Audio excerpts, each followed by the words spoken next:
ले ये जरा सी रोटी खा ले। नहीं माँ, मैं नहीं खा सकती, लेट हो रहा है।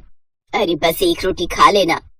रहने दो ना माँ, आपकी रोटी के चक्कर में अगर मेरी बस छूट गई ना तो बॉस मुझे कच्चा चबा जाएंगे। अच्छा बाबा ठीक है, ये ले, ये रोल बना दिया है मैंने, इसे तो हाथ में पकड़ सकती है ना। हाँ जल्दी लाओ, मैं जा रही हूँ, बाय माँ। ये कहानी है रोमिता की, जो अपने माँ बाप की इकलौती संतान थी। उसकी माँ नम्रता और पिता नरेश ने उसकी पढ़ाई लिखाई में कोई कसर नहीं छोड़ी थी, और रोमिता कॉलेज टॉप करने के बाद अब एक IT कंपनी में जॉब कर रही थी। फिर उसी शाम, माँ आप पापा की बीवी हो, मेरी नहीं। रोज ऐसे बैठकर मेरा इंतजार क्यों करती हो आप? सो जाया करो ना टाइम से। जब तू माँ बनेगी ना तब तुझे मालूम चलेगा कि अपने बच्चे को देखे बिना माँ की आंखें नहीं लगती। अच्छा पर पहले मेरी शादी तो करवाओ, या ऐसे ही माँ बन जाओ, बताओ। रुक बदमाश कहीं की, अभी बताती हूँ तुझे।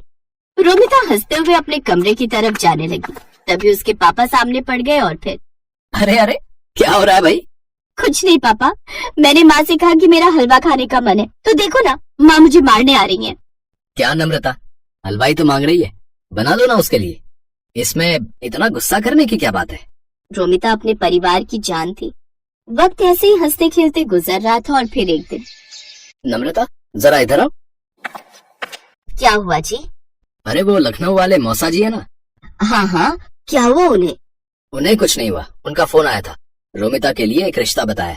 कह रहे थे कि खुले विचारों वाला परिवार है, उन्हें लड़की के जॉब करने पर भी कोई आपत्ति नहीं है, और सबसे बड़ी बात वो लोग इसी शहर में रहते हैं। अरे वाह, ये तो बहुत अच्छा रहेगा। क्या अच्छा रहेगा माँ? मुझे नहीं करनी शादी वादी। क्यों भाई, क्यों नहीं करनी शादी तुम्हें?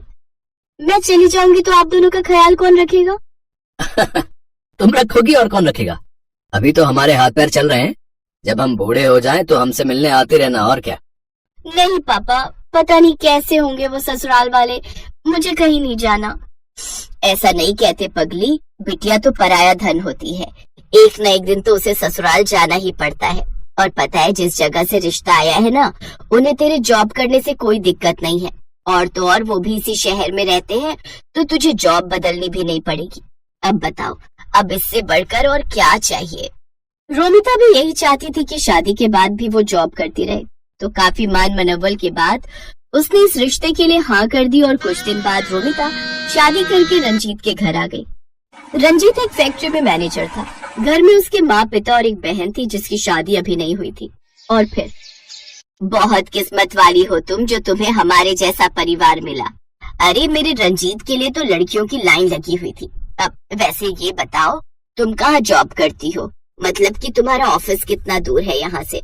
मम्मी, मैं नेस्टिक कंपनी में सॉफ्टवेयर इंजीनियर हूँ, मेरा ऑफिस यहाँ से ज्यादा दूर नहीं है। अच्छा अच्छा, मेरा रंजीत तो हर महीने 30,000 रुपए कमाता है। वैसे तुम्हारी तनख्वाह कितनी है? 10-15 हजार तो मिल जाते हैं कि नहीं?